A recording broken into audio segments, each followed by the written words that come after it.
Hello, Blythe, Evie, Joe, Jack, Callum, Cadence, Lucy, Orion, and anyone else who's listening. Welcome to Story Time. Today's story is The Berenstain Bears' Trouble at School, written and illustrated by Stan and Jan Berenstain.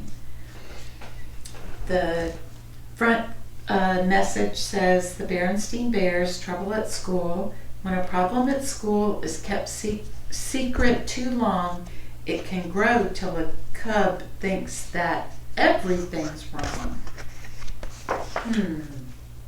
The Berenstain Bears' Trouble at School by Stan and Jan Berenstain. So, the story begins. Though brother and sister bear were usually very healthy, they occasionally caught cold. So when brother came home from school one day sneezing and wheezing, Mama Bear knew just what to do. She took his temperature, tucked him into bed, and went right to the phone and called Dr. Grizzly. Sneezing and wheezing and a temperature of 101, said Dr. Grizzly. Keep him in bed, give him plenty of liquids, and keep him home from school until his temperature is back to normal. Mama followed the doctor's orders, and little by little, brother's temperature began to go down. I feel a little better, he said. May I get out of bed? I'm afraid not, said Mama. The doctor wants you to stay in bed, but there's no reason why your stay shouldn't be as pleasant as possible. Papa, she called, would you bring up the portable TV? Portable had remote control, and pretty soon brother was having a fine time switching from one cartoon show to another. When he tired of TV, he got out his comic books, and when he tired of those, Mama brought him his dinosaur collection. There was no doubt about it, except for his sniffles, Brother Bear was having a pretty good time. So, when Sister Bear brought home a folder of schoolwork for him, he hardly looked at it. He was much too busy having fun. What do you think's going to happen? But while he was at home having fun, his fellow students at school were hard at work. In the classroom, where Teacher Bob was teaching a new math lesson, they had learned to add, subtract, and multiply. Now they were learning to divide. On the soccer field, where Coach Bruin was getting the team ready for the big game against Bearstown, Cousin Freddie, he called, take Brother's place at forward. He's out sick. Yes, sir, said Freddie. This was the chance he'd been waiting for. It wasn't until Brother was all better and ready to go back to school that he remembered the folder of work. Oh, well, he thought, I'll study it on the bus. But that's where he heard about Freddie and the soccer team. He was so upset, he forgot all about studying. Uh-oh. When Coach Bruin had extra practice during early gym, Brother became even more upset. It wasn't easy watching Freddie take his place on the team. Then, when Brother got back to class, Teacher Bob said, I certainly hope you studied that work folder because we're going to have a quiz. A quiz? Said Brother. On what? On division, of course, said Teacher Bob as he handed out the quiz papers. Brother might have managed even then. He was good with numbers and might have worked things out if only he'd been able to concentrate. But all he could think about was Cousin Freddie out there kicking field goals while he sat on the bench. Ooh, so he's not going to do too well, is he? The quiz was a disaster. Not only did Brother get every problem wrong, but Teacher Bob wrote on the paper, very poor, must be signed by parent.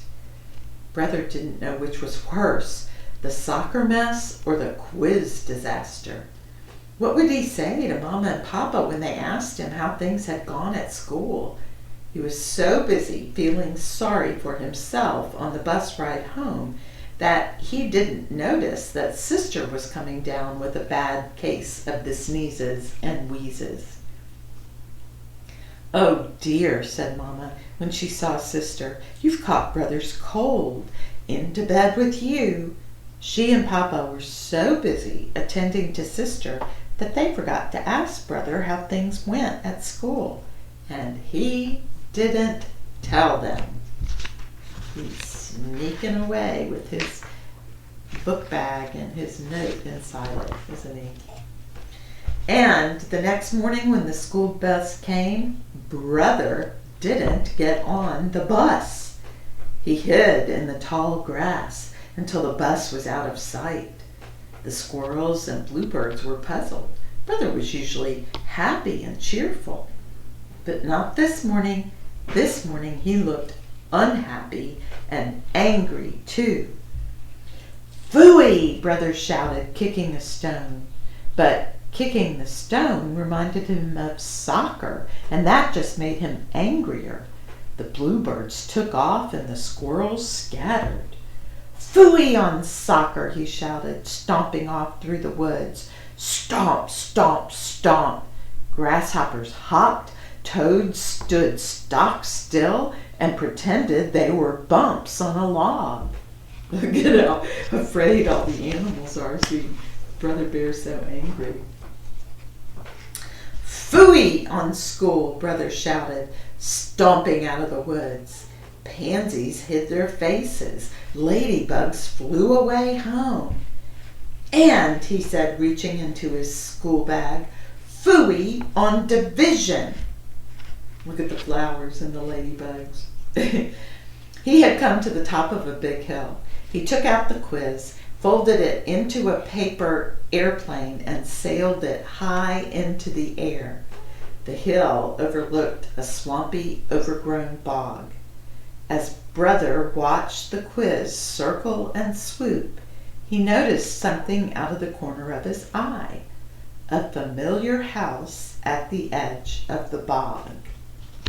Whose house is that, you think? Grizzly Gramps was working on a ship model when he heard the knock. Gran was making cookies. They weren't expecting visitors, and they certainly weren't expecting Brother, especially during school hours. It didn't take long for the whole story to come out. Gramps and Gran listened quietly as Brother told them about catching cold, the folder of work, the soccer mess, the quiz disaster, the missed bus, and the paper airplane.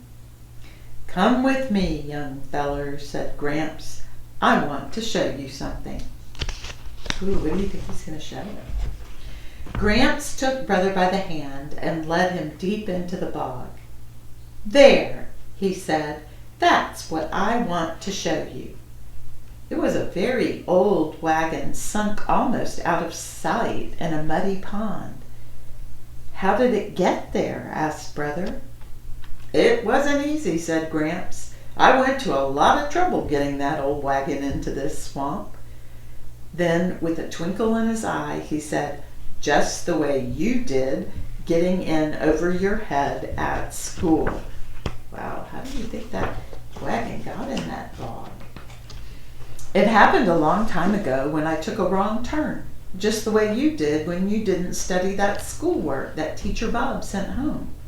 Well, instead of admitting my mistake and backing up, I just pushed ahead until I was in so deep there was no getting out." "And you lost the wagon," said Brother. "Yep," said Gramps, "but I learned a valuable lesson. If you find yourself on the wrong road, don't just keep on going until you're in over your head. Back up and start over on the right road." "How am I going to do that?" asked Brother. "Oh, I think we can manage. But first, look over there," Gramps said, pointing. There it was, the paper airplane caught in a berry bush. So what do you think they're going to do? "What do you think they'll say?" asked Brother later as they bounced along in Gramps' pickup. "We'll find out soon enough," said Gramps, pulling to a stop in front of the big tree house. "And let's not forget Gran's bag of cookies. They're her finest." Mama and Papa weren't exactly pleased when they heard about the big mess Brother had gotten himself into. But they didn't holler and pound the table either, not even Papa. He looked like he might be going to when he saw the paper he had to sign. Gramps had tried to flatten it out, but it was still pretty wrinkled. "What happened to this?" he asked. "Oh," said Gramps, "it just sort of got folded a bit." That's when he brought out Gran's cookies. There were 10 of them. "Let's see now," he said. "There are 5 of us, counting Sister. So how many cookies do we each get?" "2, of course," said Brother, dividing them up. "Don't look now, young feller," said Gramps with a wink, "but you just divided 10 by 5. "Is that all there is to dividing?" said Brother. "That's all," said Gramps. "Come along," said Mama in a no-nonsense voice. "Where are we going?" asked Brother. "To school," Mama said as they got in the car. "But it's so late," protested Brother. "It's never too late to correct a mistake," Mama said, and off they went. Brother got to class just in time for a retest. The class hadn't done very well on the division quiz, so Teacher Bob was giving them a second chance. Brother really concentrated and did much better. And that afternoon, he got a second chance at soccer too. It was the day of the big game against Beartown, and things weren't going very well. "Brother," said Coach Bruin, "I want you to go in for Freddie. I don't think he's quite ready for first team." "Glad to help, Coach," Brother said as he ran out onto the field.